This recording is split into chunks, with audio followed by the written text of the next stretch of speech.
Good morning. Hi, Zeb. Good morning. Buwis-buhay si Zeb eh. Oh. Ano talaga yun sa edge? Ang aga-aga dumalis ni Daddy. Is like mga 8:10. Training kasi siya today, tsaka bukas. So, yan. Ang aga ni Zeb nagising. As usual naman, alas 8 naman nagigising talaga si Zeb. Pero syempre nakita niya nagbibihis si Daddy, mas lalong naging alive. Active na agad, excited ang aga-aga. Usually, pagka nagigising siya na ng alas 8. Nagnanakaw pa kami ng tulog eh. Si Zeb nakaupo lang nanonood. Ngayon, ayan, paikot-ikot na siya sa baba. Nantok pa ako. Bukas ganito din. Tapos bad weather pa. Muulan na naman. Sana I'm hoping mamaya makabawi kami pag nag-nap si Zeb. Wala ko pa naman mag-continue ng packing, pero parang mas gusto kong itulog na lang kaysa mag-empake mamaya. Diyos ko po. Tapos nagising pa to ng nagising siya ng mga 4:30. Tapos, yung bote niya dito, yung maliit lang, kasi kagabi, yun yung bote niya, yung maliit na So, naubos naman niya. Ang ginagawa na is mix ng chocolate and yung walang flavor na gatas. Pero mas dinadamihan namin yung milk lang talaga. So, yun naubos niya naman niya na natulog. Tapos, nung nanood ako ng Pangako Sa'yo, ni-refill ko na yon para kung maalimpungatan naman siya habang nanonood ako. Kasi si Daddy tulog na. Jesus. Meron siya. So, basta during madaling araw, usually nga kasi mga alas 2, gigising yan, mag-iingat. So, nainom niya na. So, nung nagising siya ng 4:30, pagsubo niya doon sa bote niya, edi wala nang laman. Umiyak. Ang lakas pa naman umiyak nito sa madaling araw, nakakahiya. Wala. So, si Daddy tumayo, kumuha na ng bagong bote. Yung malaking bote na para marami nang mailagay ito. Yan. Tapos, nung pagtikim niya, si Daddy, ang konti lang ata, super konti ata, inilagay niya yung chocolate milk. Ang dinamihan niya yung milk lang. So, pagtikim niya, ayaw. So, nagwawala, iyak-iyak. So, tinapon ko konti para madagdagan ko ng chocolate milk.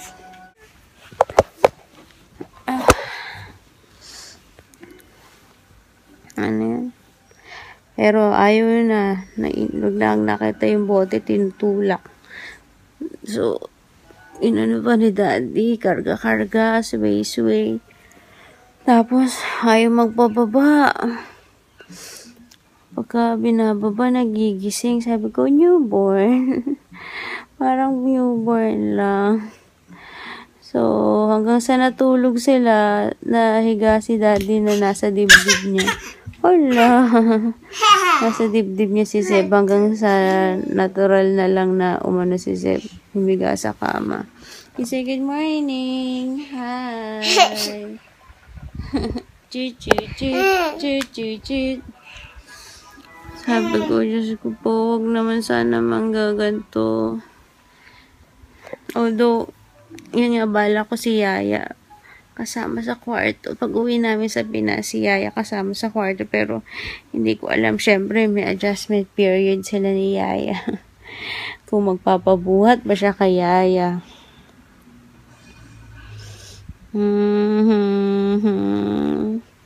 Hinantok pa ako, Zeb. Anyway, It's a Tuesday. Huh? 2 days to go. 3 days pala. Hindi ko kasi alam paano bibilangin.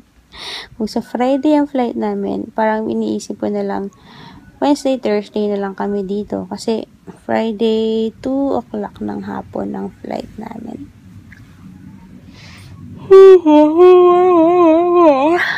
Anyways, yeah. See you later. What? Yes, it belongs to the dog? Hi, it's almost 10:20, and tinitake advantage ko habang busy si Zeb. Paunti-unti akong nagdadagdag dun sa maleta ko. Nasa sala na kasi yung maleta ko eh. Para konti na lang asikasuhin ko. Dami ko pang yung mga makeup ko, ililigpit ko na. Iiwan ko na lang yung mga susuotin o yung ilalagay ko sa mukha ko. Actually, meron naman ako makeup pouch talaga na dinadala sa hand carry ko. So, yun. Yung mga kailangan ko nang iligpit. Ang bigat nun. Yung pouch pala, ang bigat na. Feeling ko nga, lalagpas na ako eh. Buti naman, yung allowance ni Daddy, syempre si Daddy, konti lang naman dadalhin niyang gamit. So, meron kaming tig 30 kg, tapos 7 kg na hand carry. So, si Zeb and Daddy are gonna share. Opo, hindi ko alam. We'll see. Basta, hopefully, hindi na kayo may kailangan mag-additional baggage. Eh, wala pa. Ano pa bang mga wala? Yung mga diaper pa na hindi magagamit, iuwi pa namin yan. Sayang kasi, medyo mabigat din yan. Kaya sana magamit ng lahat. Imposible magamit lahat. Ano na ngayon? Tuesday. Anyways, inaantok ako talaga. And, I am torn. Kasi since it's raining, bad weather, gusto ko ng fish soup. Yung favorite ko na fish soup. Yung favorite ko. So, parang yun yung gusto kong lunch. Pero, at the same time, nag-crave din ako ng beef nilaga. So, hindi ko alam. Kaso, magbibili ako ng beef.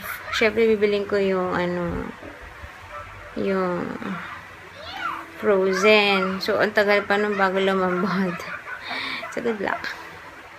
Tingnan natin kung sipagin ako. Kasi, bahala na. You'll see. Pero kung ano man, yung nilaga will be for dinner lang. Kasi nga, matagal yun. So, malamang nga, mag-fish soup na lang kami ni Zeb for lunch. Anyways. What a lazy day. Basta panahon ng impake, wala. Super tamad. In a way, I'm excited to go home. Kasi I don't have to do chores anymore. Yay! Hindi ko na kailangan magluto, maglaba. But at the same, kagabi nga eh. Nung bakit ba? Kasi, binalikan ko yung blog post ko. If you don't know, meron din akong blog. Nasa description box yung link. Kagabi, binalikan ko yung blog post ko about, nung in-apply ko ng passport si Zeb. So, titignan ko. Kaso, hindi ko pala nasulat dun yung about. Wait lang Ayun. So, if you're not familiar, kasi, pag in-apply mo si baby, yung newborn baby ng passport, syempre, kailangan ng birth certificate, diba?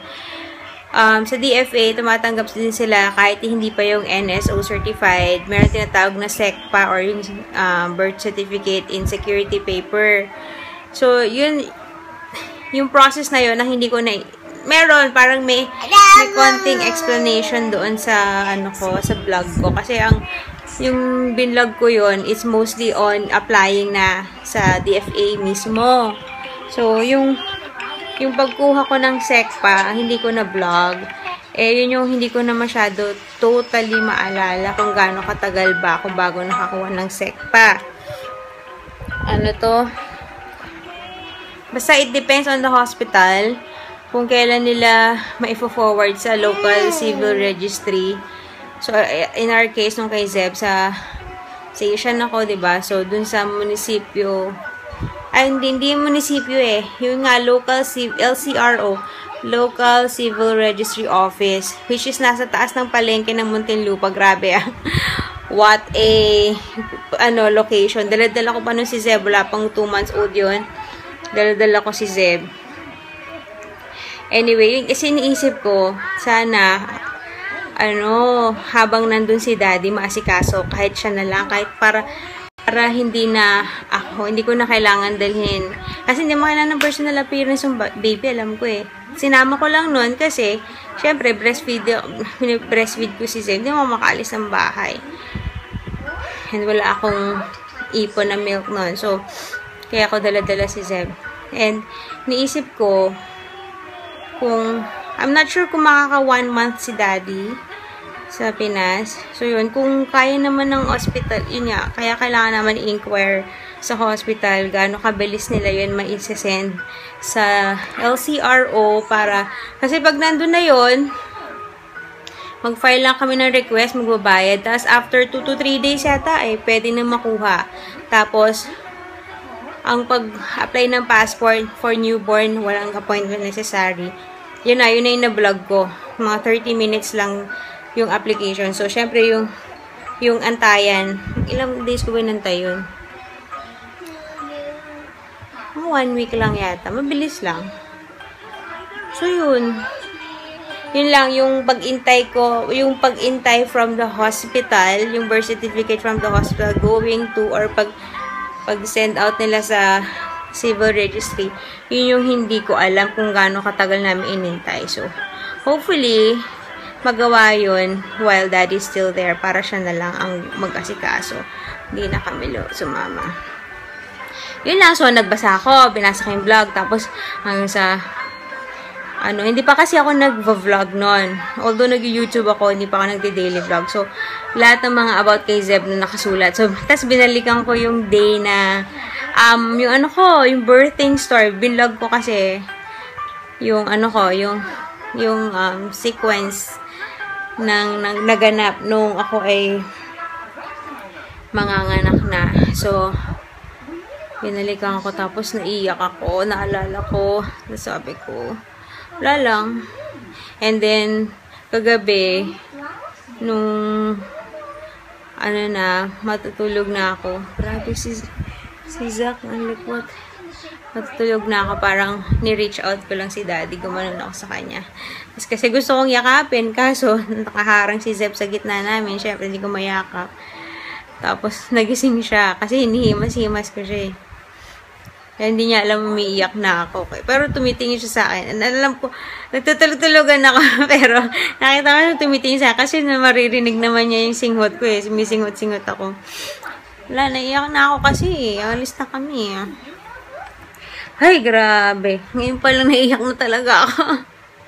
Pagka lalo na nakikita ko sila, nag-edit ako ng vlog nung naglalaro sila sa playground nung Sunday. Sabi ko, Mamimiss ni Zeb si Vince. Ay, naku. Ayak na ako. So, yun. Kaya nakikita ko talaga si Vince, you're gonna fall naman, Zeb. Here. Si Vince talaga take advantage. Pina-maximize niya yung time niya with Zeb. Ay, na-drama na ulit ang umaga ko. Anyway. So, yun. Sige, see you later.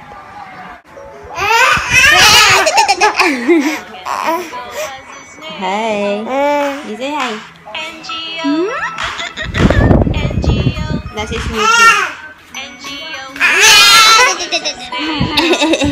Laway.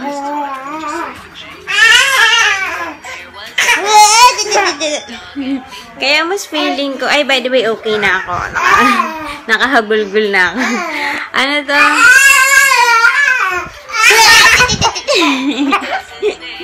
Kaya feeling ko nagtititing nga to kasi ang laway-laway niya nga din recently. Wow! Lakas niya maglaway recently. So baka yung bagang niya or something.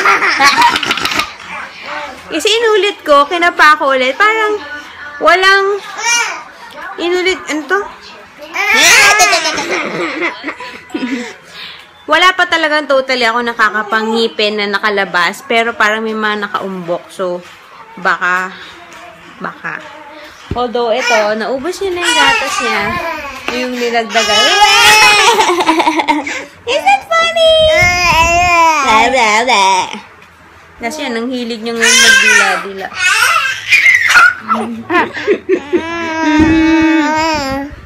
Say hi. Yung kahapon kong vlog, ang ikli pala, grabe 9 minutes lang. Hindi ko inakala. Diba talaga, pag kasama kami ni Jong or ni Lamag, laging nakakalimutan namin mag-vlog. Daldalan, tawanan. Anyways, maaraw na. Ngayon, nawala na ako sa mood mag-fish soup. Oh, no! Ay, nahanap ngayon lang.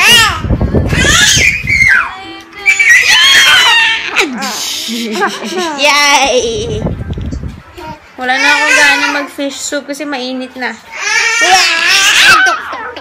So, ano kakainin namin? Prepare na nga kami. Lalabas na kami. It's 11:10. Okay. You know what I remembered? Buti na lang kasi magkaka-chat nga kami nila Jong and ni Mag. Tapos sabi ni Jong mag-lamb chop daw ako. Tapos naalala ko, shucks, yung ano pala. Yung pork chop na minarinade, you remember last week? Siguro 4 days na to. Ito. Inamoy ko, okay pa naman. Ito yung minarinade ko sa steak seasoning at saka Worcestershire sauce. So, inamoy ko, pwede pa. So, piprituin ko na siya. It's 11:30. And si Zeb ay dumidede. So, just in case, lalabas na kami and bibilang ko siya ng separate food kung I don't think kaya niya to eh. So, yeah. Nawala kasi yung nawala yung sinabi ko na ba? Nawala yung araw, ay yung ulan, maaraw na, kaya nawala yung aking craving for the fish soup. Kasi hindi ko tuloy, alam ko itutuloy ko yung nilaga. Pero, ay, nagsaing na ako, 3 gatang. So, kailangan ko talagang magluto for later. Yun lang, hindi ko pa alam kung ano lulutuin ko. Help me decide. Mag-i-empake pa. I'm almost done, you know. Ang mga naiwan na lang sa cabinet ko is yung mga pambahay. Tapos, ayun, maglalaba ako ng one last laba. Siguro Thursday morning para mga hapon, tuyo na yun. So, I can continue packing. Pero bala ko kasi yung mga pambahay ko, isama ko na lang sa gamit ni Zeb kasi hindi ko pa natitimbang. Ayun yung maleta ko. Hindi ko pa natitimbang kung gano'n na siya kabigat. But hopefully, kaya pa siya. So, yun. Hi! Uh-oh. We're almost done eating. Grabe, ang dami nakain ni Zeb. Akala ko hindi niya magugustuhan. Eh, wait naman, Zeb! No. Put it down, put it down. Simut sarap, oh. Nakain niya. Kasi, siguro dahil manipis lang naman kasi yung pork chop. Wait lang. Manipis lang yung pork chop. Tsaka siguro dahil tagal naka-marinate. Super lambot niya. So, nakakain si Zeb. Ang dami niya nakain. Pasubo ng pasubo. Magkamay na nga lang ako eh. Kasi mas masarap nakakamay, diba? Basta pag prito, parang automatic kamayin mo yan eh. Ewan ko. Mahilig ako magkamay. Kayo, taas ang kamay. Woo! Dami. So, it's 12:30 na. Maliligo na kami ni Zeb. And then, it's nap time. So, hopefully makatulog kami. And then, saka na lang ako mag-grocery. Ang bala ko talaga, ang bala ko talaga lutuin is nilagang baka. Pero, since, hindi na yan. It's hard. You cannot eat it. Pero since matagal yun palambutin and kung mamaya pa ako mag-grocery, baka hindi, frozen pa yung bibilin ko kasi yun ang mas mura. So, excuse me, sir. I'm talking. So, kung hindi man umabot yun, pork na lang. Si Magden yun ang menu today, pork. Tapos, sinadjust ko nga yung fish na selar kasi bagay yun. partner yung nilaga, tapos may pritong isda. So, malamang ganun na ganun din ang aking ang aking menu. So, na-excite na ako, natatakam na ako. Pero, yeah, we need to sleep first. Hindi ko alam nga, mag-sleep, mag-impake, what, I don't know. Pero at least ako, I'm almost done. Yun ang importante. Mamaga pa din yung mata ko. Ano na lang, ito, mga labad. Ang bilis nga, kalaba ko lang, ang labad. Parang nangangalahati na naman tong labahan ko. Anyways, yun lang. Hugasan ko muna to para makaligo na kami ni Zeb. Hey guys. Nagbago ang aking isip. Change of plans. We're gonna go to the grocery store first. 1 o'clock na. Before we take a bath and we sleep. Kasi, para mamaya, hindi ako nagmamadali. Alam mo yun? Pwede ako magluto while Zeb is sleeping or whatever. Basta, pero mamaya hindi ako nagmamadali. So, tsaka bago kami maligo, pagpawisan na. So, yeah. Hopefully, mag-behave si Zeb. Tsaka, makapag-uwi namin, makatulog na nga ito sa stroller eh. Daming nakain. Busog na to. So, yun. Kasi, ano ba gagawin ko mamaya? Wala lang. Gusto kong lumabas kami ni Zeb, maglaro. Kaya, yan. Let's go. Init, 1 o'clock na. Hi guys. We're almost home. Magto 2 o'clock na and tulog na ang alaga ko. Successful. So, yeah. Matutulog muna kami. Kahit magising siya ng 4:30, kaya ko pang magluto bago kami lumabas. So, yun. Tsaka maliligo. Habang pwedeng maligo. Habang nagluluto, ganun. Kasi palalambutin naman yung ano. So, good night muna kami sa inyo. Okay. Hi guys! It's 4:40 na. Kamusta naman yung sabi ko magluluto ako. Ganyan. Lalabas pa kami. Good luck. Kaya mamadaliin ko ng aking pagluluto. Actually si Zeb kanina po ka siyang 3:30 nagising. Tapos, ayun, likod-likod sa kama. Ako, nagpupumilit na wag muna. Kasi, hindi ako agad nakatulog eh. So, yun. Pupuluto na ako. Ay!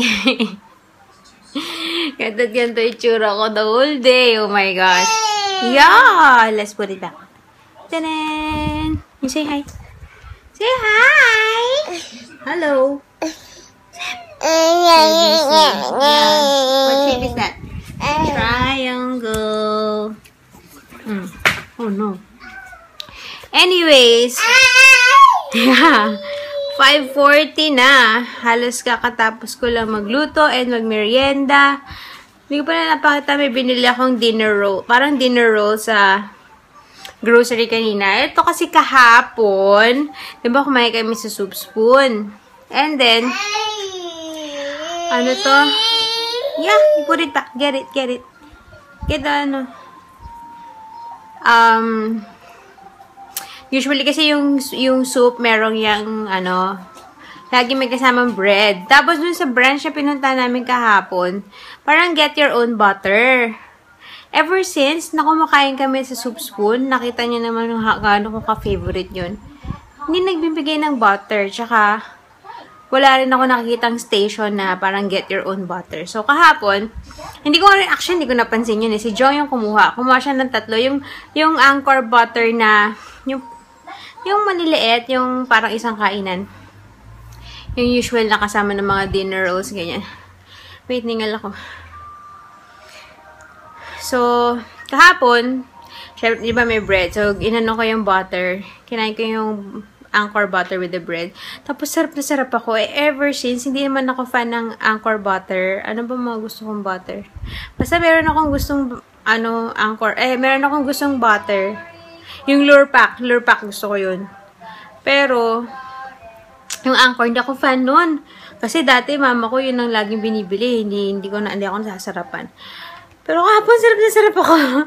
Tapos, diba 3 yung kinuha ni Jong? So, nagamit yung isa, ginamit ko yung isa. Isa na naman yung bread. So, syempre, wala na paggagamitan ng isa. So, sarap na sarap ako. Sabi, Jong, iuwi mo tong isa. So, iniuwi ko talaga. Kasi gano'n ka-desperate. So, kanina sa grocery, naghanap ako ng yung tinapay na babagayan ng butter. Buti na lang, nakita ko yung bread na yun. Talaga parang dinner roast lang siya. Plain lang siya. Yun, pero mini sizes. Mga ganyang kalalaki. So, ito, yun, habang nagluluto ako, nagmerienda ako, tatlong bread rolls ako sa isang maliit na Anchor.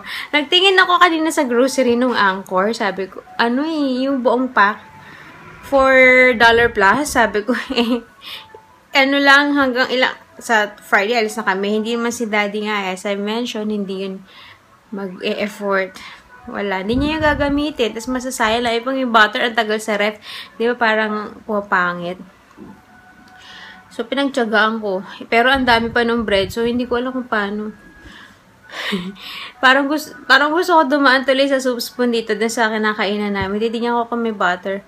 Para na makamintang kung kakain kami doon just for the sake of makakuha ng butter o makahingi ng butter. E di bumili na lang sana ako ng butter. Ilang beses ko sinabi yung butter. More butter, more better. Anyways, so, Zeb, it's here, oh! Tadaan! Anyways, na nga, diba sabi ko, maliligo kami, ganito, ganyan. As na-realize ko, lalabas naman kami, pagpapawisan. So, lalabas na lang muna kami, para pagbalik maliligo. Luto naman na. So, we can just eat pagbalik. Anyway, so yun, lalabas na kami, kasi 5:45 na. Para makabalik maaga, para maligo. Okay, hopefully si Daddy maaga umuwi, kasi kagawa niya pumasok eh. Yun. See ya. Uh-oh. Walk the dog.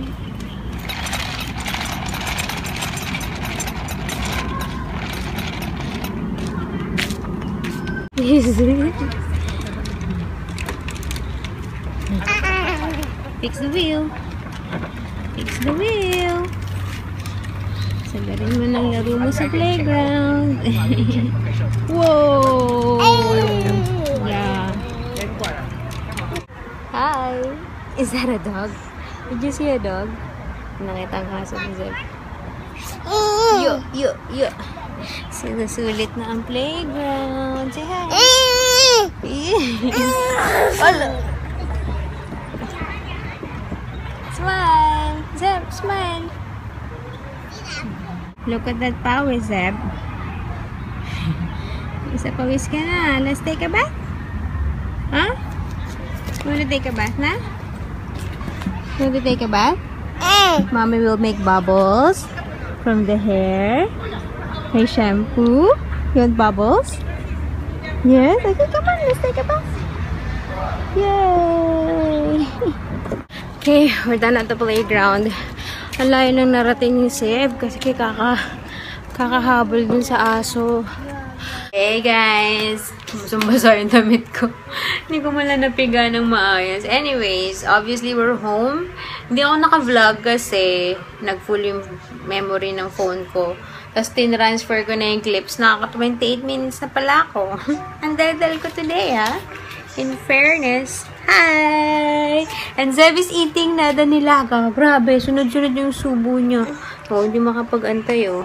Okay, wait. Eat. Zeb. So, sabaw and patatas yung kanya kasi hindi niya kakayanin yung baboy. Ang dami kong nilagay na kanin, oh. Mauubos na. Wala pa kaming 10 minutes kumakain. Very good naman. You like it? Ano to? Hindi pala ako nakapagprito ng isda kasi nakalimutan kong bumili kanina. And then, ubos na agad. Tapos, usus naman yun. Alam mo, pag gusto niya yung ulam kasi siya talaga yung ngungud-ngud niya yung mukha niya, mapapasubo. Pagka hindi niya, pahirapan kong tawagin. Uh-oh. Oh, wait, one more? Okay. So, So, yun. Kumakain na si Daddy. Pagkatapos namin maligo, pagpasok namin sa kwarto, nagtatago sa ilalim ng kumot para gulatin si Zeb. 7 o'clock siya dumating. So, kumakain na siya ngayon sa sala. And, it's my turn after. So, yun. Hindi ko alam gaano kahaba itong vlog ko today. Ang haba. Hey! Hi, guys. You're showing your circle. Anyway, it's already 8:45 and I'm done eating. So, I think I better end the vlog now kasi super haba na ng vlog today. Say bye! See you guys tomorrow! You love Mommy? Do you love Mommy? Yes or no? Do you love Mommy? Do you love Mommy? Do you love Daddy? Do you love Daddy? Yay! Okay, bye guys! Say bye!